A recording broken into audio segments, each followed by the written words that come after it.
अब दूसरी बड़ी खबर का रुख करते हैं। उत्तराखंड के मुख्यमंत्री पुष्कर सिंह धामी देहरादून बीजेपी मुख्यालय में बीजेपी संगठन पूर्व के तहत बीजेपी प्रदेश अध्यक्ष और राष्ट्रीय परिषद सदस्यों के चुनाव के लिए चल रही नामांकन प्रक्रिया में मौजूद रहे और इस अवसर पर प्रदेश प्रभारी राष्ट्रीय महासचिव दुष्यंत गौतम, सह प्रभारी राष्ट्रीय रेखा वर्मा और प्रदेश अध्यक्ष राज्यसभा सांसद महेंद्र भट्ट और प्रदेश महामंत्री संगठन अजय भी मौजूद रहे। और उत्तराखंड में बीजेपी प्रदेश अध्यक्ष के चुनाव को लंबे समय से असमंजस की स्थिति में पैदा करा हुआ था। लगातार इस बात पर चर्चा हो रही थी कि आखिर कब बीजेपी प्रदेश अध्यक्ष का चुनाव करवाती है और कब बीजेपी को नया प्रदेश अध्यक्ष मिलेगा।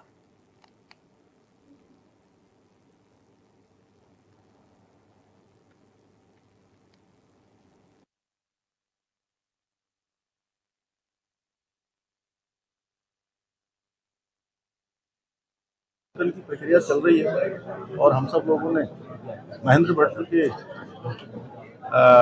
नामांकन पत्र दाखिल किए हैं और 4 बजे तक इन नामांकन पत्रों की जांच होगी। उसके पश्चात जांच होने के बाद कल दिन में जो समय होगा उस समय के अनुसार जो है जो नाम आए होंगे उसके अनुसार चुनाव अधिकारी उस नाम की घोषणा करेंगे। तो बीजेपी मुख्यालय में जो गहमागहमी का माहौल इस वक्त बना हुआ है, नामांकन की प्रक्रिया जारी है और इसी पर अपडेट ले लेते हैं। हमारे साथ हमारे संवाददाता योगेश आर्य सीधे लाइव जुड़ चुके हैं। योगेश, बीजेपी मुख्यालय में नामांकन जारी है और प्रदेश अध्यक्ष की रेस में कई नामों के शुमार होने की भी यहां पर खबरें सामने आ रही है। आखिरकार क्या कुछ अपडेट है? देखिए निशी, बिल्कुल जिस तरह से देखा जाए कि लंबे समय से एक अटकलें चल रही थी कि आखिरकार बीजेपी प्रदेश अध्यक्ष के चुनाव कब होंगे, उसको लेकर के जिस तरह से अंजसमस की स्थिति लंबे समय से थी उस पर कहीं ना कहीं विराम लग गया है और अब जो संगठन पर्व के तहत जो नामांकन प्रक्रिया है वो आज जो है प्रारंभ की गई। और आज अगर देखा जाए तो एक ही नामांकन जो है वो दाखिल हुआ है, वो महेंद्र भट्ट का है जो प्रदेश अध्यक्ष हैं। और इसी के साथ साथ देखा जाए तो ये साफ तौर पर इसको उनके जो नामांकन पत्र दाखिल हुआ है उसके दौरान की अगर हम बात करें तो मुख्यमंत्री पुष्कर सिंह धामी, संगठन मंत्री, प्रदेश प्रभारी, प्रदेश सह प्रभारी, प्रदेश के संगठन महामंत्री, उसके साथ साथ जो है अगर देखा जाए तो पूर्व मुख्यमंत्री निशंक भी वहाँ मौजूद थे, त्रिवेंद्र सिंह रावत मौजूद थे, तमाम संगठन के बड़े नेता वहाँ पर जो है उनके नामांकन प्रक्रिया के दौरान वहाँ मौजूद रहे। नामांकन दाखिल कराया गया। उसके बाद अब 4 बजे तक नामांकन प्रक्रिया की जो जांच है वो इसमें की जाएगी और उसके बाद जो है कल विधिवत रूप से जो है औपचारिक जो घोषणा है वो कहीं ना कहीं जो है कर दी जाएगी। और इसके साथ जिस तरह देखा जाए कि जो मंत्री हैं, केंद्रीय मंत्री हर्ष उनको जो है इसकी जिम्मेदारी सौंपी गई थी। इसके लिए अगर देखा जाए तो प्रदेश के जो चुनाव अधिकारी बनाए गए थे वो जो है विधायक खजान दास बनाए गए थे, उनको नामांकन पत्र ये दाखिल किया गया था और अब उसकी जांच की जा रही है। हालांकि ये सब औपचारिकता नज़र आ रही है क्योंकि जिस तरह देखा जाए कि एक सिर्फ मात्र उन्हीं का नामांकन वहाँ पर गया है तो इसका मतलब जा रहा है कि कहीं ना कहीं जो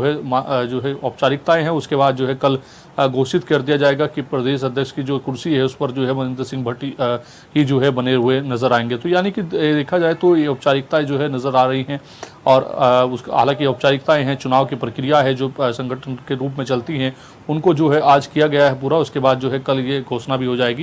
लेकिन देखा जाए तो लंबे समय से जिस तरह से अटकलें चल रही थी कि आखिरकार क्या होगा, कैसे होगा, किसको प्रदेश अध्यक्ष बनाया जाएगा, कौन बनाया चाह रहा होगा या फिर यही रिपीट होंगे, इस पर जो अटकलें चल रही थी वो अटकलों पर जो है आज नामांकन प्रक्रिया हुई है उस पर विराम लग गया है और कल जो है जिस तरह से घोषणा होगी तो पूरी तरह जो है विराम लग जाएगा और जो है कल नए प्रदेश अध्यक्ष की घोषणा हो जाएगी। जी बिल्कुल योगेश, एक बार बीजेपी को अगर देखा जाए तो बीजेपी में अक्सर जो माहौल देखने को मिलता है उसके चलते यही लगता है कि जिस प्रकार से लगातार बीजेपी में प्रदेश अध्यक्ष को लेकर जो गहमागहमी का माहौल बना हुआ था उसी के चलते अब कब तक ऐलान होगा ये अपने आप में एक बड़ा सवाल रहने वाला है। और जिस प्रकार से इस वक्त बीजेपी मुख्यालय में स्थिति बनी हुई है और उसको लेकर नामांकन जारी है।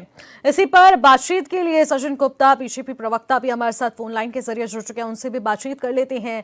सचिन जी, बीजेपी मुख्यालय में नामांकन की प्रक्रिया जारी है और नामों की घोषणा को लेकर भी जल्द से जल्द पर्दा हटता हुआ नजर आएगा। कल वो तारीख है जब बीजेपी मुख्यालय में ये बड़ा ऐलान हो जाएगा कि बीजेपी को नया प्रदेश अध्यक्ष मिलने वाला है। आखिरकार क्या तस्वीरें आ रही हैं, क्या हो रहा है, बताइए।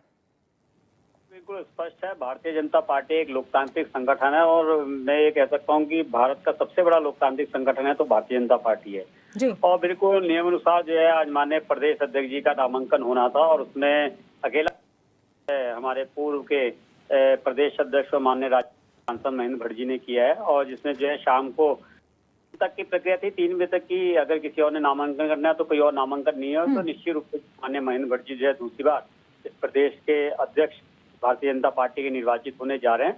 तो बिल्कुल कोई इसमें संशय का विषय नहीं है।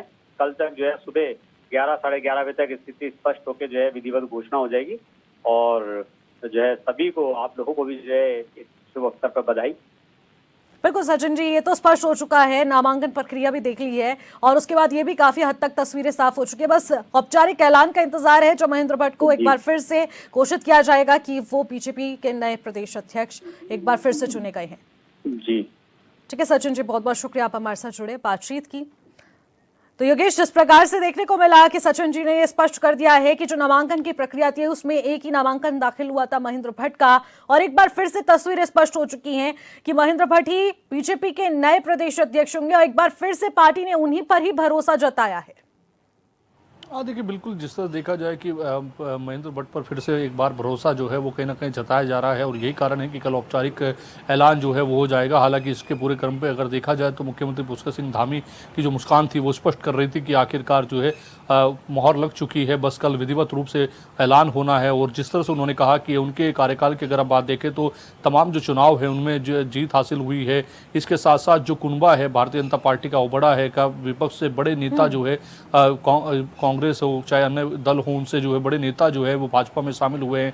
भाजपा जो है जो अपनी रणनीति है उनमें कामयाब हुई है, चाहे फिर वो चुनाव इससे पहले के अगर 24 की बात की जाए या निकाय चुनाव की बात की जाए, उनमें जिस तरह से रणनीति बनाई गई थी वो रणनीति कारगर साबित हुई है। तो निश्चित तौर पर ये तमाम चीज़ों का आकलन जो है वो किया गया और इन तमाम चीज़ों के आकलन के बाद जो है ये फैसला लिया गया कि तमाम जितने बड़े नेता हैं वो इस नामांकन पर सहमति जताएंगे और नामांकन पर सहमति जताकर नामांकन कराएंगे और फिर विधिवत रूप से अगले दिन जो है जिस तरह से पार्टी ने समय रखा है, तारीख रखी है, उस पर घोषणा हो जाएगी। जी बिल्कुल, और इसी के साथ जिस प्रकार से योगेश देखने को मिलता है, और अगर समीकरण की बात की जाए तो समीकरण पे भी सटीक यहाँ पर नजर आ रहे हैं। योगेश, आप हमारे साथ बने रहेगा। आशीष सैनी भी, कांग्रेस के वरिष्ठ नेता भी हमारे साथ सीधे फोन लाइन के जरिए जुड़ चुके हैं। आशीष जी, देखिए एक बार फिर से जो तस्वीरें थी वो स्पष्ट हो चुकी है, आपसे लगातार बातचीत जारी रही और उसी बीच प्रदेश अध्यक्ष का जो ऐलान होना है वो भी कल स्पष्ट तौर पर हो जाएगा, लेकिन नाम काफी हद तक स्पष्ट हो चुका है, बस औपचारिक ऐलान का इंतजार है। महेंद्र भट्ट को बीजेपी एक बार फिर से भरोसा जताते हुए प्रदेश अध्यक्ष बनाने जा रही है। देखिए, भारतीय जनता पार्टी के संगठन का ये तय करना कि वो प्रदेश अध्यक्ष कब और किसको बना रहे हैं वो इंटरनल मैटर है। कई बार इस मामले में अलग अलग राय आई हैं। हमारी ओर से जो भी नए अध्यक्ष बनेंगे उनको हमको शुभकामनाएं देंगे और उम्मीद करेंगे कि जनता से जो वादे उन्होंने किए वो पूरे करने का काम करेंगे। भारतीय जनता पार्टी का कल्चर रहा है कि वो उनके हाईकमान के जो भी डायरेक्शन आती है उसके अनुसार वो अपना प्रदेश अध्यक्ष बनाते हैं। ये सब नॉर्मल व्यवस्था है भारतीय राजनीति की।